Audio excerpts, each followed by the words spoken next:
En el marco del 36º aniversario de la Fundación Libertad, sube a este escenario el señor presidente de la Nación Argentina, doctor Javier Milei.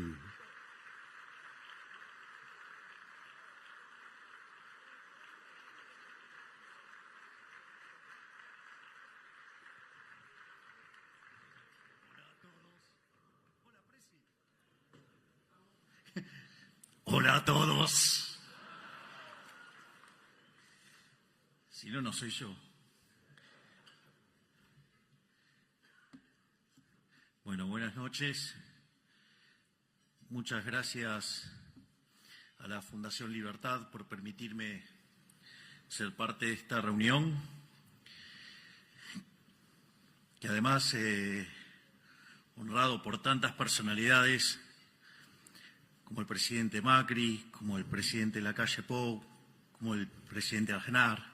Así es que la doctora Bullrich, genia Patricia. Así que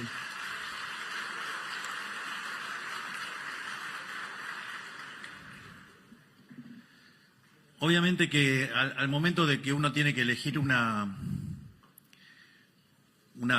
ponencia, tiene que acostumbrarse y acomodarse a lo que son las necesidades del momento y al lugar donde está.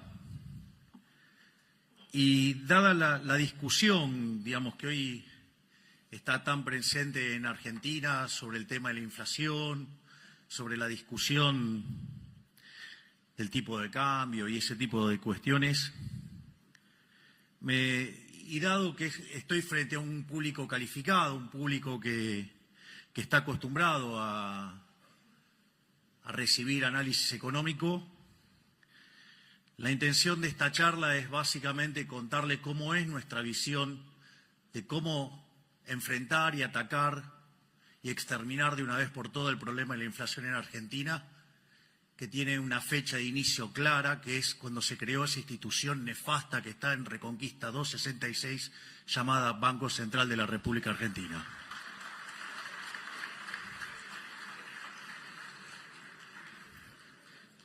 Por otra parte, por ende, la presentación se llama Dineros, Precios, Política Monetaria e Inflación. Otra cosa que descubrí, que en la interacción con distintos economistas locales, es que la gran mayoría de los economistas locales, profesionales y de renombre, no tienen idea de algo tan importante en esto, que es el problema del ancla nominal. Y porque básicamente no entienden qué es el dinero. Es decir, Keynes, en ese tratado nefasto llamado Teoría General de la Ocupación, el Interés y el Dinero, causó un daño tan grande que todavía, seguimos heredando algunos problemas de definición de marco conceptual, que hace que nos equivoquemos tanto y tan seguido los economistas. De hecho, recién en el auto repasábamos un chiste que decía, de las últimas 5 recesiones, ¿cuántas pronosticaron los economistas? 9. Más allá de los chistes de esto. Entonces, resulta fundamental y clave entender qué es el dinero. O sea, lo que uno se da cuenta es que discuten el problema de la inflación y no entienden qué es el dinero. Entonces, está el coloso está Federico Sturzenegger. Qué placer, que lo acabo de ver. Gracias, Federico. Entonces, básicamente lo que yo voy a hacer es una introducción sobre qué es el dinero, y a partir de ahí, voy a derivar la naturaleza monetaria de la inflación, voy a desmitificar algún tipo de cuestiones que andan dando vuelta y después voy a discutir la coyuntura presente sobre el trabajo enorme que está haciendo Luis Caputo, Santiago Bausili y todo su equipo, de quien estoy verdaderamente, profundamente orgulloso.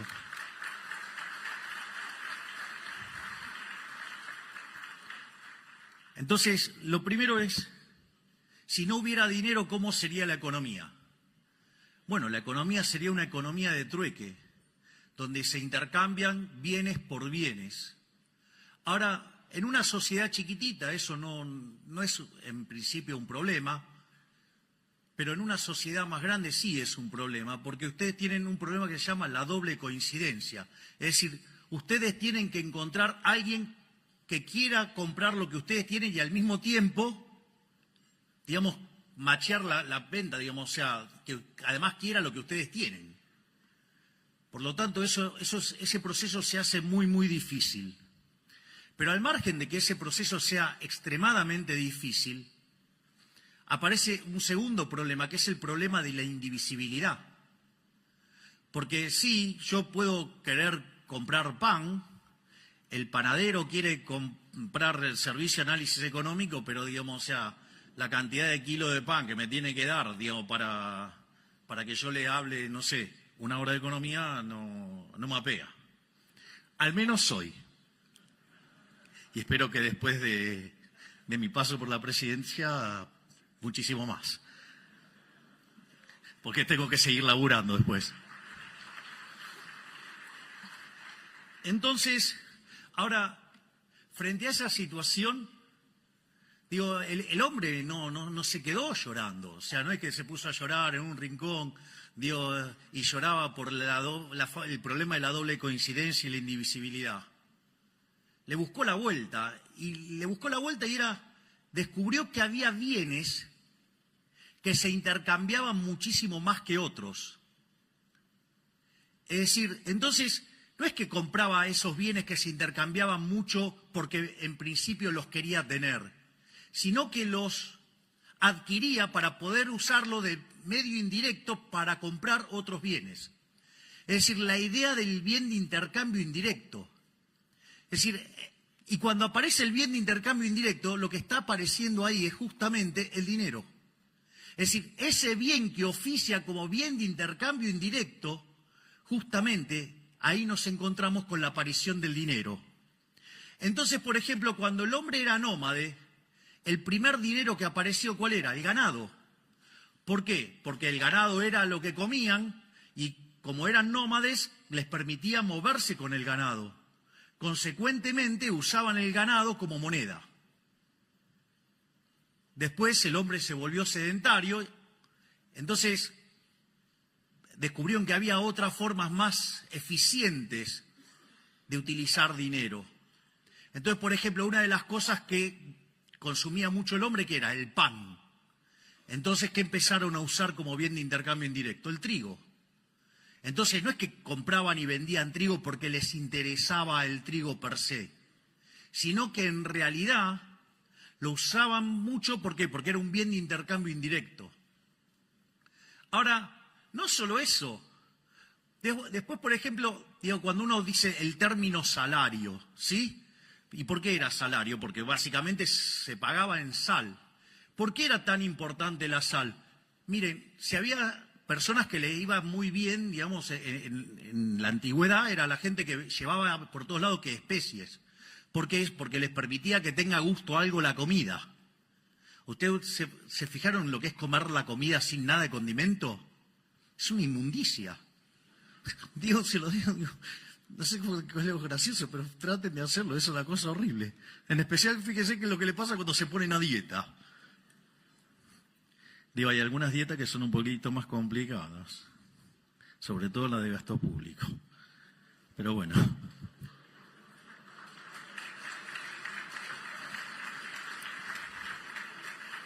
Ahora,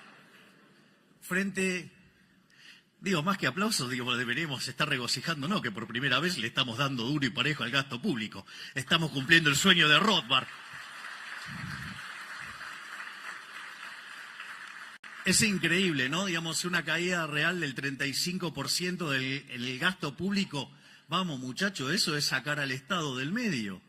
Es decir, la verdadera presión fiscal es el tamaño del Estado. Si le pegamos semejante recorte, vamos que les estoy devolviendo libertad a lo loco. Pero bueno. Es más, volviendo al tema de la sal, ¿por qué la tradición de darle la sal a la otra persona, de ponerla y no dársela directo en la mano? porque dicen que si no sería mala suerte. ¿Y cómo era el tema del pago? Digo, venía el tipo con un saco, imagínense, entonces le pagaba con un saco de sal. Imagínense si cuando ustedes estaban manipulando la sal, se caía. Y era mala suerte, era una pérdida instantánea seguro. En ese contexto, por eso digamos que se apoyaba la sal y se pesaba, y ahí se hacía el intercambio. Ha habido otras monedas, como ser el tabaco. Es más, cuenta una historia Milton Friedman en una de sus conferencias que dice que en la Alemania, digamos, después de la Segunda Guerra, cuando viene la hiperinflación, usaban clavos, usaban coñac, y dice que es la definición de dinero líquido más líquida que había conocido. O sea, había encontrado el verdadero M1. Digo, chistes de economistas, no se hagan problema. O sea, la próxima charla vengo con los subtítulos.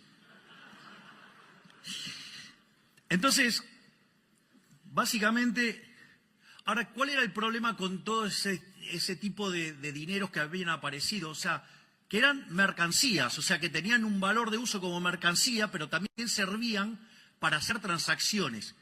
Entonces, y eso oficiaba como dinero. O, digamos, cuando trabajamos en microeconomía y empezamos en equilibrio general, hablamos de numerario. Ahora, ¿cuál es el problema, digamos, de ese tipo de monedas? Bueno, que uno no vive un solo periodo. O sea, podían oficiar de unidad de cuenta, podían oficiar de medio generalizado de pago, pero ¿qué pasa? No preservaba el valor. Y como la economía, digamos, afortunadamente no es de un solo periodo, sino que es intertemporal, que incluye varios periodos, se degradaba con el tiempo. Es decir, como si tuviera tasa de interés negativa. Entonces, ¿qué es lo que descubrió el hombre? El hombre buscó los metales. Y así es como aparecieron dos monedas, que es el oro para las transacciones grandes y la plata para las transacciones más chicas. Entonces, vean que lo más importante de todo esto, o sea, ¿para qué yo hago toda esta historia de por qué aparece el dinero, cómo aparece el dinero? Para entender que el dinero es un bien de intercambio indirecto.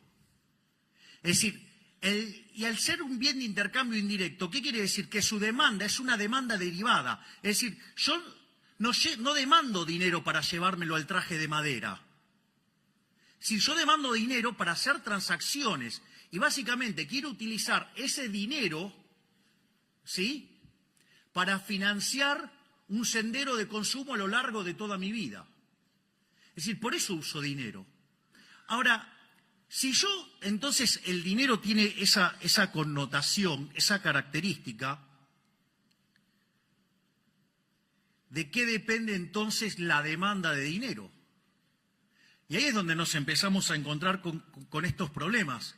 Porque si yo lo estoy definiendo de esta manera, la demanda de dinero tiene como contraparte el sendero intertemporal de consumo, es decir, mi programa de consumo a lo largo de toda mi vida. Ahora, y si yo me pongo a derivar la demanda de consumo de cada uno de estos bienes, que es lo que va a determinar como contraparte la demanda de dinero, ¿de qué depende esa demanda de bienes de consumo?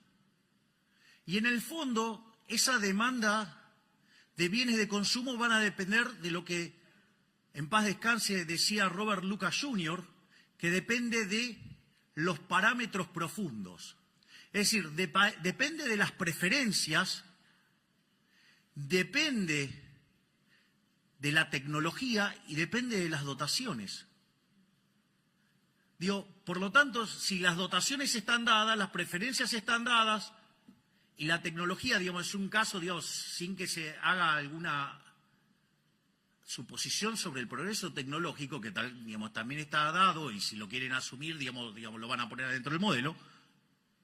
En el fondo, como diría un físico, en condiciones normales de presión y temperatura, la demanda de dinero debería ser una cosa absolutamente granítica que tiene como contrapartida mi sendero intertemporal de consumo que depende de los parámetros profundos que son datos dados. Esto es un tema demasiado interesante porque Digo, ¿qué es lo que sucede? Porque si entonces la demanda real de dinero, que es esto que acabo de decir y que sin presencia de ese ente nefasto que emite papelitos, digo, debería ser una cosa bastante dura, granítica. Y eso debería igualarse a los saldos reales.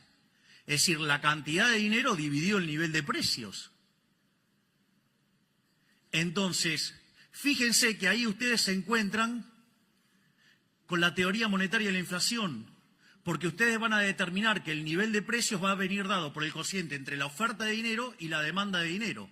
Y ahí, cuando ustedes incrementen la cantidad de dinero, lo que van a hacer es determinar el nivel de precios. Es lo que se llama el problema del ancla nominal. Es más, cuando ustedes derivan las funciones de demanda de cada uno de estos bienes, como son, digamos, homogéneas de grado cero, digamos, ustedes determinan los precios relativos. Y al determinar que el dinero es el numerario, lo que hace el Banco Central es que queden todos los precios determinados en dinero, es decir, determina la escala nominal de la economía. Es decir, el famoso ancla nominal, es decir, la forma en la cual yo estoy anclando el nivel de precios es fijando la cantidad de dinero. Entonces, si desde que asumimos en diciembre la base monetaria está constante, pese a que compramos 15.000 millones de dólares, pese a que se nos dispararon los puts, pese a que tuvimos que pagar los pasivos remunerados, la contracción por BOPREAL y la contracción por superávit fiscal ha sido tal que compensó todo eso y dejó la base monetaria constante. Por eso está bajando la inflación.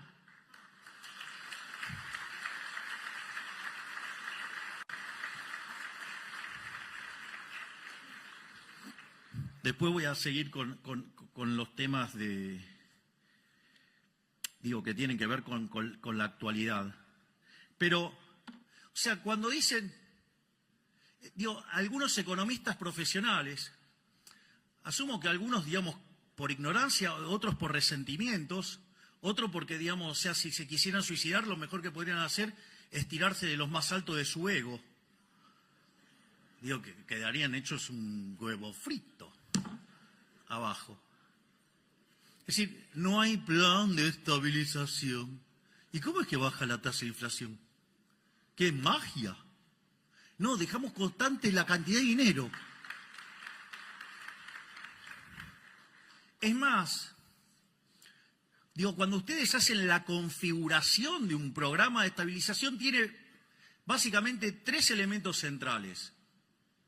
Tienen una política fiscal, tienen una política monetaria y tienen una política cambiaria. En el plano cambiario nosotros nos encontramos con una brecha del 200%. Es increíble porque aparecen algunos economistas diciendo, no, bueno, pero el atraso cambiario. Acá hay un problema de atraso cambiario. Ahora, esos mismos que dicen que hay un problema de atraso cambiario son los mismos que decían que había que poner el dólar a 600 y tenían una hipótesis de inflación más alta. Nosotros lo pusimos por el equivalente a 1000 y tenemos menos inflación. Podrían ser por lo menos, no sé, coherentes para ser intelectualmente no tan deshonestos. Ese es una de las cosas. La otra parte es la política fiscal. Déficit cero. ¿Qué decían? No, es imposible conseguir el déficit cero en el 2024. Y nosotros empezamos a orejear los números y hablábamos con Dote y me decía, me parece que alcanzamos el déficit cero en marzo. ¿Para qué? Me puse bullish. El pobre Guillermo Franco sufriendo. ¿Qué tal, Guillermo? ¿Cómo está? Tire la ley base, haga lo que quieran. Total, con esto, el programa, vamos a lograr todo esto a pesar de la política. Y vaya que lo estamos haciendo.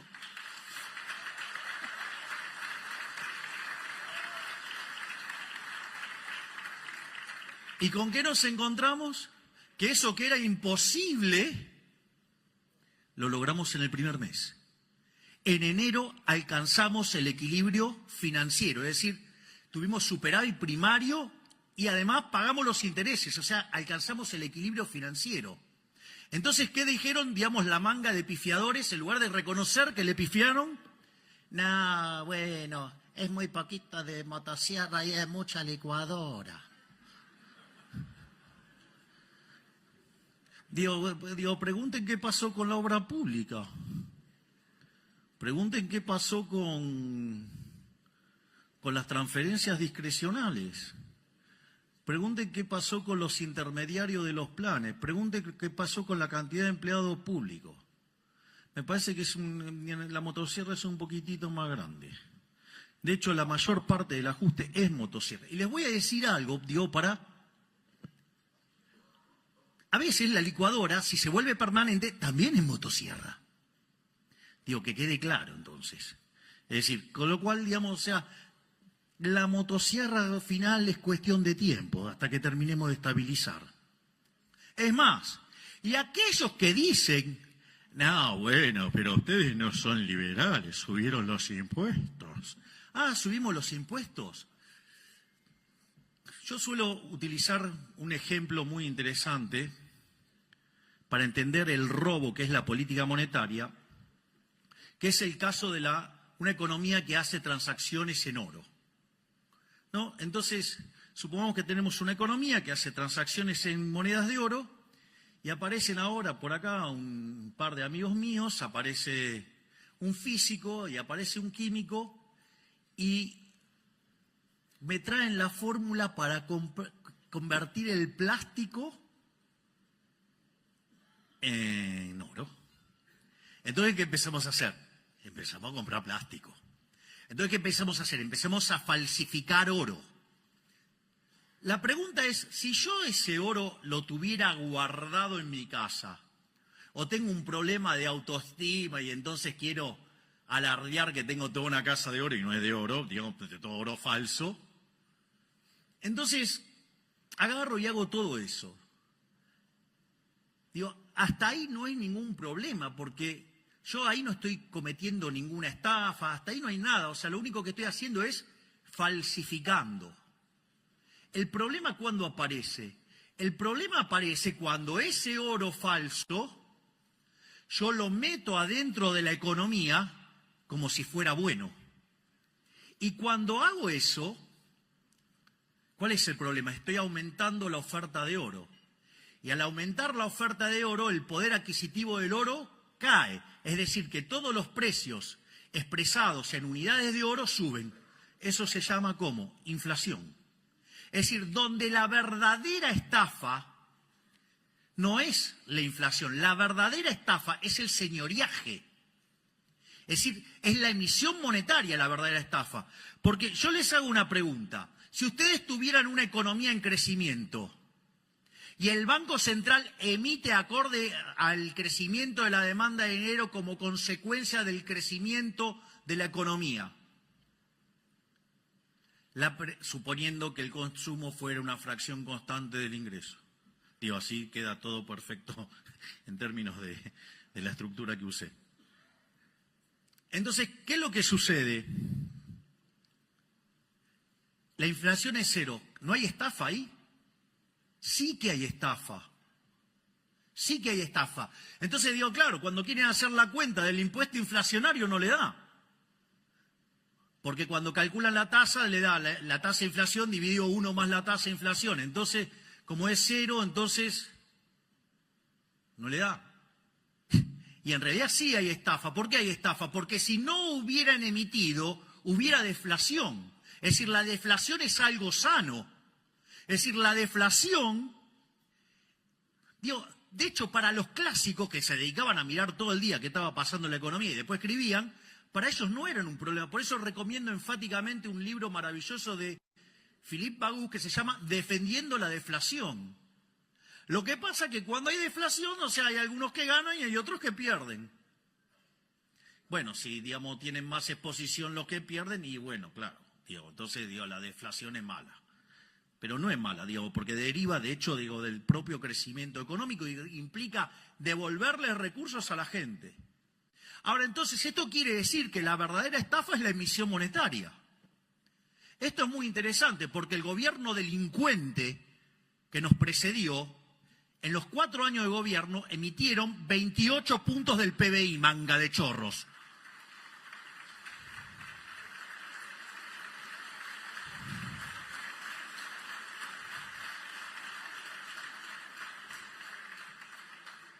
No solo eso, porque de esos 28 puntos del PBI,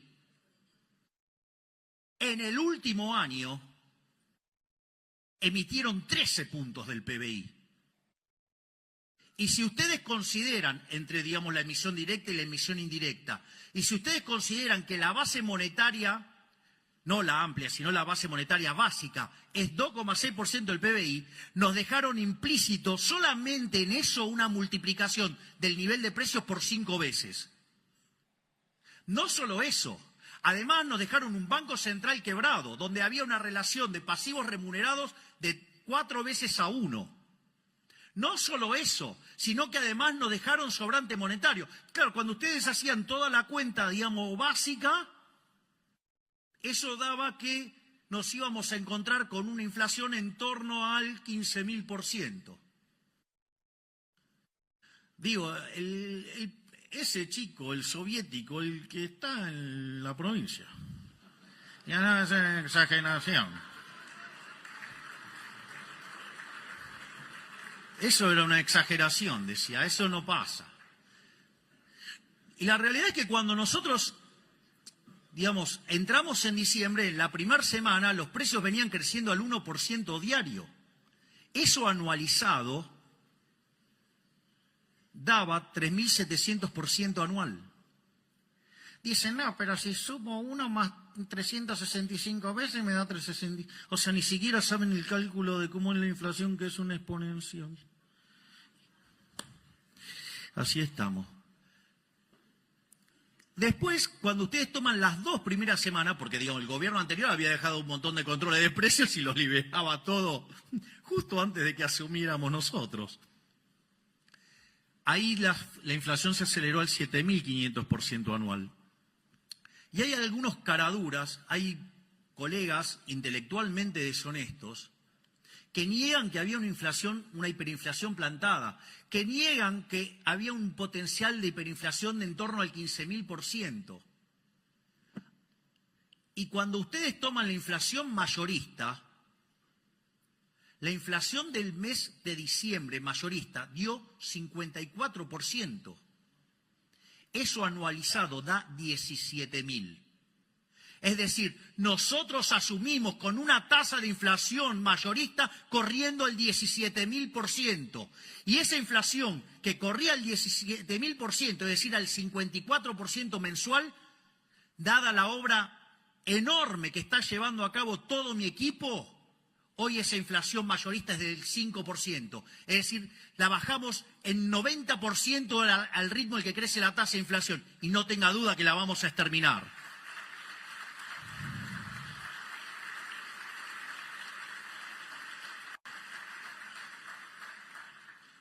Entonces,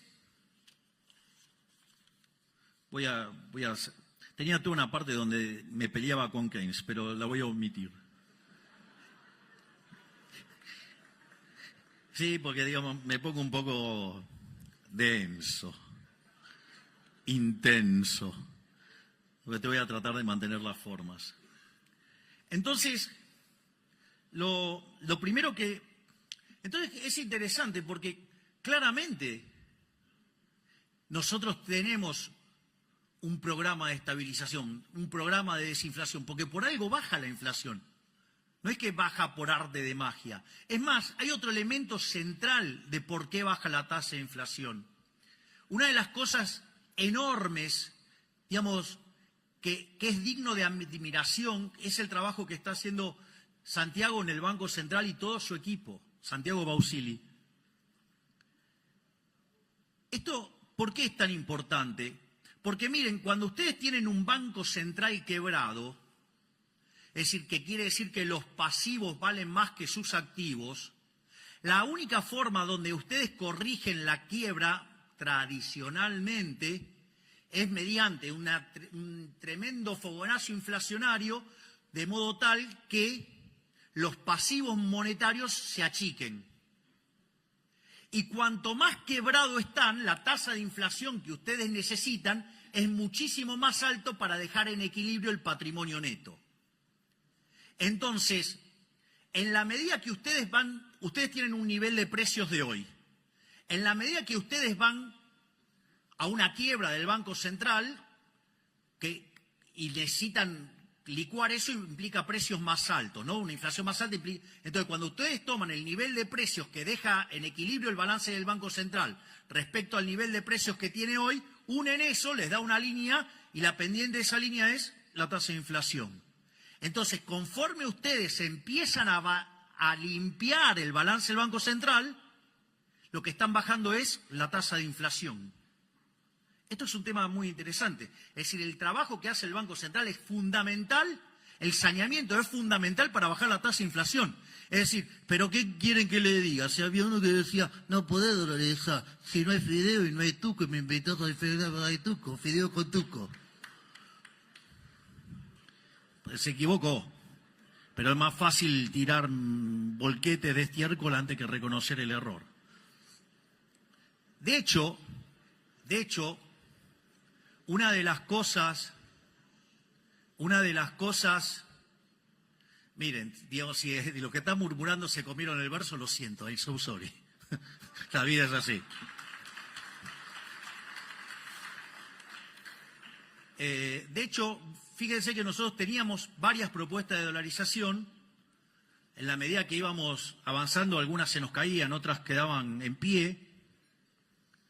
La única que me quedó en pie es la que habíamos propuesto nosotros, que era tomar los pasivos del Banco Central, los activos del Banco Central, pasarlo a títulos de mercado, que obviamente tienen un descuento enorme, ¿sí? Y con esos títulos ponerlos contra los dólares y haciendo todas las correcciones que esos títulos subieran de precio, y eso ofrecía un negocio enorme. Bueno, les aviso que cuando nosotros asumimos, los bonos estaban en $18, póngale 20 para redondear. Hoy los bonos están arriba de 60. Recibimos el riesgo país en 2.900. Hoy estamos en 1.150. Es decir, además, estamos haciendo una caída del riesgo país como pocas veces visto en la historia argentina. ¿Y saben qué? Eso predice que para adelante la economía rebota. Por eso, digamos, están tan nerviosos. Por eso utilizan causas nobles para tratar de desestabilizar un gobierno. Porque saben que van a perder y no vuelven más.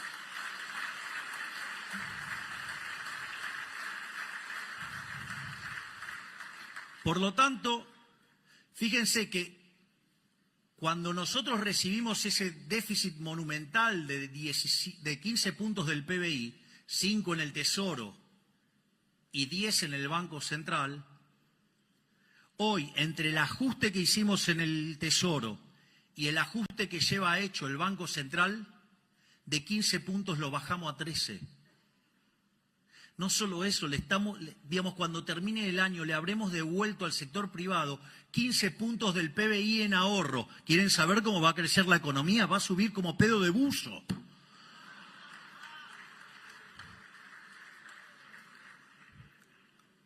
Pero no hay ancla nominal, menos mal.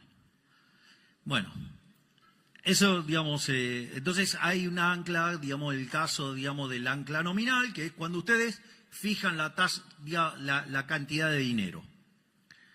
Obviamente que no es la única forma de anclar. Hay cosas que verdaderamente a mí me parecen divertidas, ¿no? Porque vienen economistas y dicen, no, bueno, porque no hay un plan integral, porque debería definir la matriz productiva de los próximos, digamos, no sé, 5 años. ¿Qué quieren? ¿Un plan quinquenal? No soy Leontiev, no soy un comunista, soy liberal libertario. Creo en la libertad. Creo que eso lo tienen que determinar los empresarios, no un burócrata, digamos, fatalmente arrogante desde una oficina.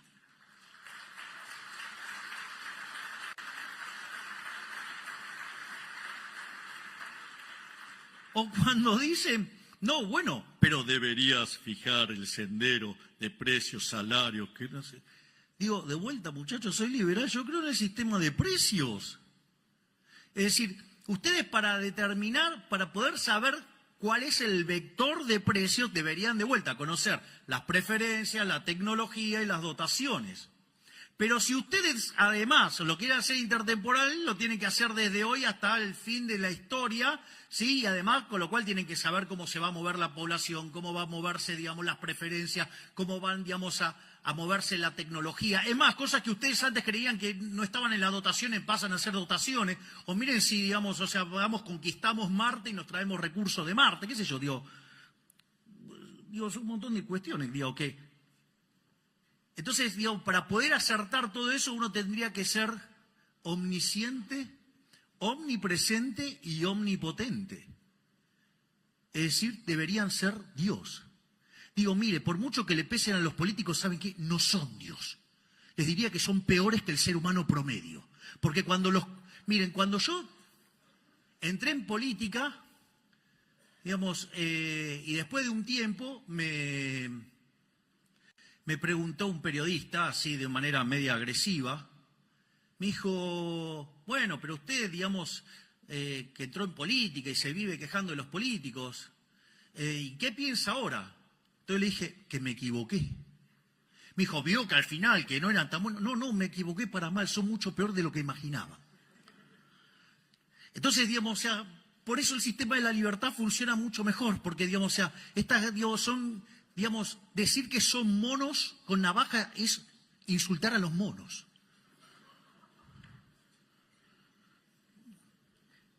Entonces, digo, ¿cómo voy a estar fijando precios? No, tiene que fijar el sendero de los precios. ¿Cómo? Digo, están locos. O sea, soy liberal. O sea, digo, me da urticaria hacer eso. Entonces, no solo eso, ni que hablar. Me imagino que podrían ponerse a buscar los informes que reciben de muchos economistas profesionales que decían que había que poner la tasa de interés real positiva. Hoy la pelota de los pasivos remunerados, hubiéramos emitido en los últimos 3 meses 4 bases monetarias. El problema es cuando explota la pelota lo habrá padecido Federico con las LEVAX, después con las LELIX, y ahora serían los pasivos remunerados. Que dicho sea de paso, el gobierno anterior fue tan amigable que nos dejó todos los pasivos remunerados a un día. Como verán, estaba fácil, ¿eh? Digo, es tan fácil desde la tribuna. El otro día hablaba con el profesor de Pablo y le reconocí un error mío, digo, de tiempo atrás. Y el error era, digamos, yo había entrado en mi sendero rothbardiano, entonces estaba intenso. Y cada vez que hablábamos de política económica, digo, yo como que me enojaba porque lo veía como muy condescendiente, digamos, o sea, el profe de Pablo entrevistó a todos los ministros de Economía y presidentes del Banco Central desde la mitad del siglo XX en adelante. Entonces, eso a mí me generaba una situación muy particular. De hecho, de almorzar entre 3 y 4 veces por mes, pasamos a hacer algo más distanciado, digamos, para preservar la amistad, a pesar de que habíamos visto mundiales juntos, que habíamos pasado fiestas juntos. Y el profe de Pablo, con su sabiduría, seguro que dijo, andá, aprendé y volvé. Y el otro día, digo, yo le reconocí, digo, mi error, porque una de las cosas que yo siempre traté de hacer como analista era tratar de incorporar las restricciones. Bueno, ahora descubrí que son más. O sea, es un poquitito más difícil. Entonces, digo, desde la tribuna es bastante fácil, porque aparte hay algo interesante, que es, ¿saben qué? Miren, ustedes van a ver un partido de Argentina, el partido de Argentina es muy lindo, las banderas, los cánticos, todo lo que usted quiere, es fabuloso. Pero los goles los hace Messi. Es decir, si ustedes quieren ganar, digamos, tienen que empezar a hacer goles. O sea, y la verdad que yo con mi equipo, digo, me siento que tengo a varios Messi adentro del equipo, siento que Toto es Messi, siento que Patricia es Messi, siento que Sandra es Messi, siento que Diana es Messi, siento que cada uno, pienso que Guillermo es Messi, que todos ellos son un Messi en su puesto, por decirlo de alguna manera. La verdad que estoy muy feliz con el excelente equipo que formamos. Y la verdad es que, digamos, para hacer esto hay que meterse, hay que meterse. Digo, si no, nos van a gobernar los orcos. Y otra cosa que recomiendo, digamos, para tener en cuenta, que los orcos lo entienden perfecto, pero parece que nosotros los liberales no somos tan vivos y no nos damos cuenta. El poder es un juego de suma cero. Si lo tenemos nosotros, no lo tienen ellos. Y ellos sí, eso lo entienden. Ellos pueden tener los bolsos de López y lo van a seguir negando. O sea, ustedes lo van a encontrar afanando y lo van a negar. Y nosotros empezamos, no, porque en realidad, como dijo un imbécil, este no es un gobierno liberal porque no liberó la droga. O que no bajamos los impuestos y sucede que le estamos devolviendo a los argentinos 15 puntos del PBI en términos de no señoriaje. Es decir, bueno, sí hay una sustitución de impuestos, pero digamos en el neto, digamos, el gasto público en términos reales está cayendo. Digamos, lo que diría Rothbard, la verdadera presión del Estado está cayendo. Es decir, digo, estoy cobrando menos, digamos, o sea, en el fondo voy a tener menos impuestos, porque tengo un Estado más chico. La otra forma, digamos, que se suele utilizar como ancla, se suele utilizar el tipo de cambio, es decir, fijar el tipo de cambio y usarlo como ancla. Eso tiene un sentido, porque en realidad el nivel de precios local, entonces, en ese caso vendría dado por el tipo de cambio, que está fijo, y por el nivel de precios internacionales. Y eso permitiría determinar el nivel de precios. Y cuando ustedes hacen eso, digamos, como siempre, la cantidad de dinero dentro de la economía viene determinado por la demanda de dinero. Entonces, dada la demanda de dinero, si ustedes emiten, lo que van a tener como contrapartida es pérdida de reservas. Digo, no sé, vieron que siempre, digamos, el kirchnerismo hizo lo mismo. Digo, fija el tipo de cambio porque cree que es el tipo de cambio el que determina el nivel de precio, lo cual es una burrada. Entonces fijan el tipo de cambio y emiten. ¿Y la consecuencia cuál es? Perdemos reservas. Entonces cuando no le gusta la pérdida de reservas, entonces ¿qué hacen? Ponen los controles. Y cuando los controles no son efectivos, porque digamos la gente se logra escapar, ¿sí? Entonces ¿qué hace? Mete ley penal cambiaria, porque entonces así, si ustedes deciden salir de la estafa del Estado, entonces ley penal cambiaria. ¿Por qué? Para que de esa manera aumente forzosamente la demanda de dinero y aumentar la base imponible del impuesto inflacionario. Un impuesto no legislado, un robo. Y después cuando yo digo que el que fugó la plata es un héroe, viene un imbécil y me hace un juicio. Es buenísimo. O sea, el chorro acusando al honesto. Más claro, imposible. Por eso no es que casualidad que tengamos 100 años de decadencia. Si tenemos la cabeza quemada del socialismo en la sangre.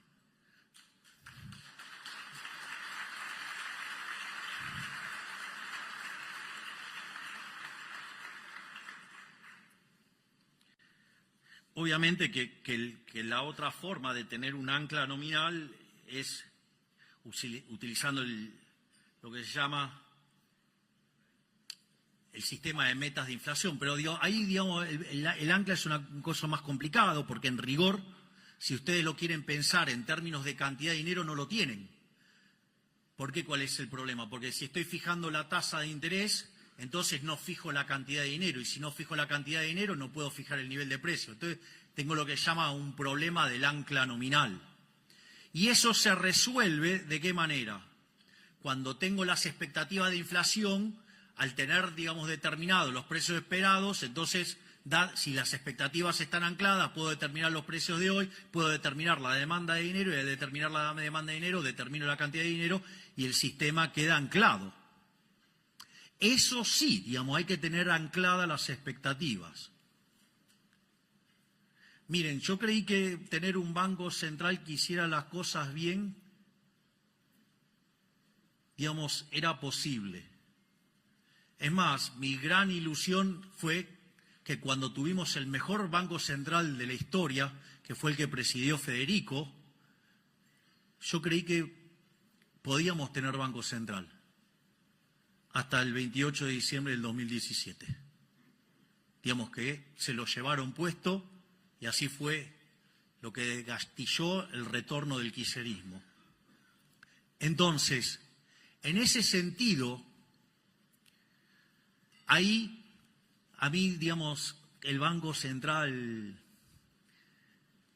solo cuestión de tiempo, ya lo voy a agarrar. Pero más allá de todo esto,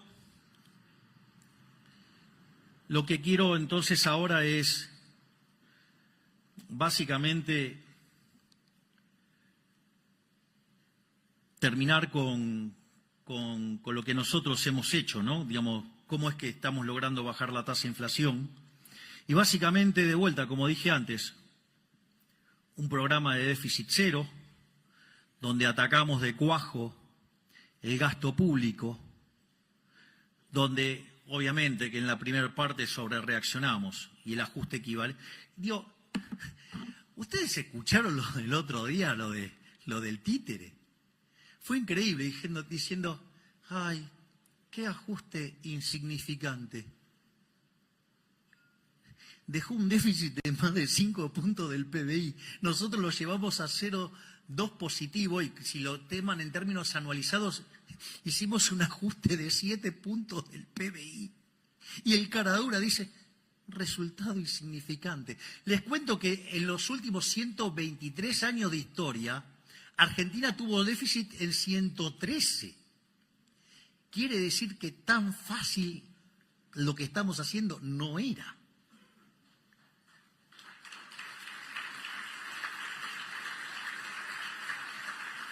Sigan para mi ego y para que pueda tomar agua.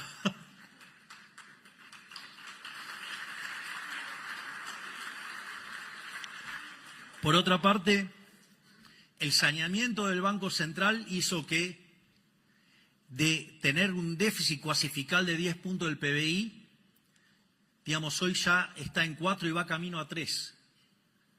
Es decir, cuando vengan las próximas tasas de inflación y volvamos a bajar la tasa, otro punto más le vamos a echar.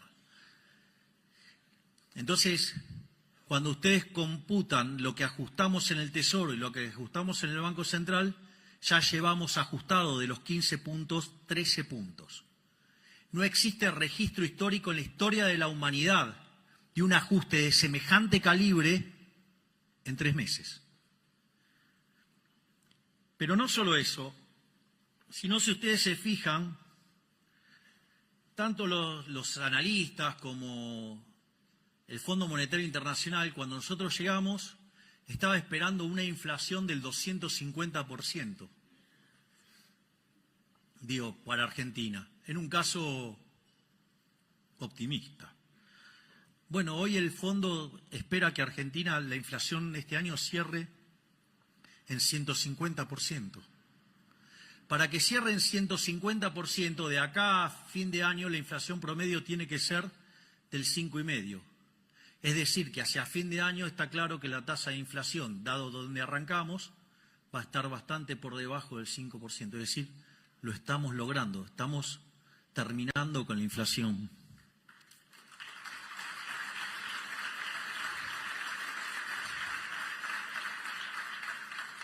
Es más, no solo eso, sino que además el fondo siempre suele ser como muy agresivo en las proyecciones. Esta vez se quedó corto con el ajuste y se quedó corto, digamos, con el tema de la inflación porque está bajando más rápido. Es decir, siempre que parecían ser el cuco de las cosas que proponían, nosotros los estamos haciendo mucho más rápido. Por otra parte, hay otra Hay otra digresión, digamos, que tiene que ver con el tipo de cambio real. Sobre el inicio de la presentación mencioné el tema de algunos que son muy deshonestos intelectualmente diciendo que el tipo de cambio había que ponerlo en 600 y la tasa de inflación le daba más alta, y ahora se quejan por un tipo de cambio de 1000 y empiezan, no, porque hay apreciación cambiaria. Ahí hay, también, digamos, hay una respuesta a esto, digamos, también con mucha sabiduría del profe de Pablo, de decir, una cosa es hacer economía, otra cosa es hacer aritmética. Y hay mucha gente haciendo aritmética y poca economía. Aviso que no todos cometen este error, digamos, les espoleo el resultado. Lo que dice Arriazu tiene razón. Ahora voy a explicar. Arriazu dice que Argentina, si estabiliza, dado la estructura fiscal que tiene, va a convivir con una moneda muy apreciada. En ese contexto, esto no es menor, digamos, si tenemos que convivir con una moneda muy apreciada, porque como los precios internacionales están dados, en tanto y en cuanto el fisco no se quiera correr del medio, la consecuencia es que se va a pagar en términos de menores salarios reales. Por lo tanto, si queremos levantar y mejorar la calidad de vida de los argentinos, hay que atacar al déficit fiscal, hay que atacar al gasto público. Y no solo a nivel nacional, hay que atacarlo también a nivel provincial y a nivel municipal. Hay que barrer con el fisco en todas las dimensiones.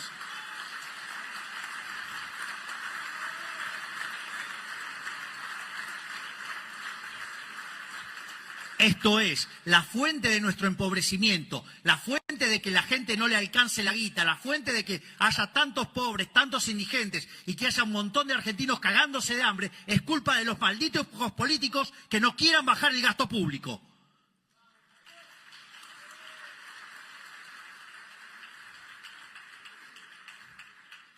Volviendo a... Y para cerrar, a los problemas del tipo de cambio real, porque es una discusión que tanto le gusta tener a todos, digo, el primer problema es, si supongamos que miramos la serie, digo, ustedes lo que van a ver es que, digamos, la serie parece la montaña rusa, pero una montaña rusa interminable. Digo, lo primero que yo diría es una serie que tiene tanta volatilidad, sube, baja, digo, parece el electrocardiograma de un tipo que está haciendo una maratón. Digo, el primer problema es, che, ¿alguien me puede explicar qué valor tiene tomar una medida promedio? Digo, con todo ese desvío estándar, con toda esa volatilidad, ¿alguien me puede explicar qué sentido tiene tomar una medida promedio? Digo, ya es un problema grave. El segundo problema grave de eso es fijarlo en un momento del tiempo. Digo, lo fijo en un momento del tiempo. ¿Y quién dijo que ese era el de equilibrio? Digo, ustedes se dan cuenta que, no, antes dijimos de la fatal arrogancia porque había que conocer el vector de precios, o sea, había que conocer el vector de precios de ese momento. Para eso teníamos que conocer las preferencias, la tecnología y las dotaciones de toda la economía desde hoy hasta la eternidad. Bueno, ahora incorporen la economía mundial. Es decir, ahora ya no les alcanza con saber todo eso para la Argentina. Digo, lo tienen que saber para todo el mundo. Es decir, no se puede ser tan fatalmente arrogante.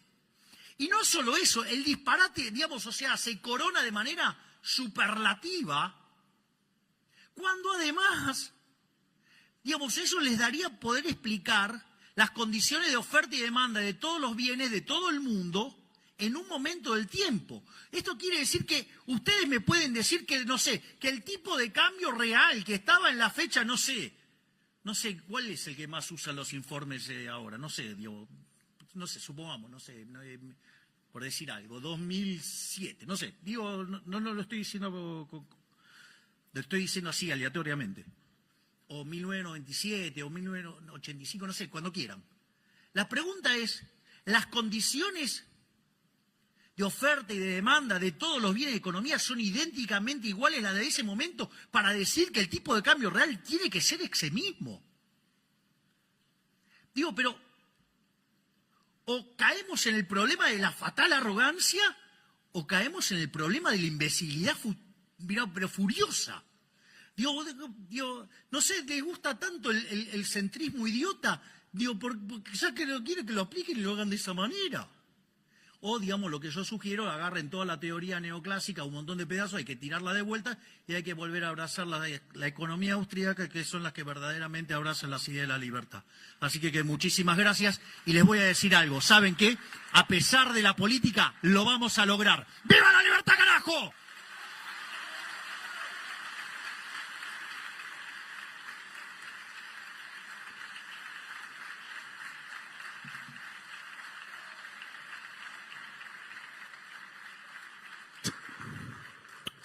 Han sido las palabras del señor presidente de la Nación Argentina, el doctor Javier Milei.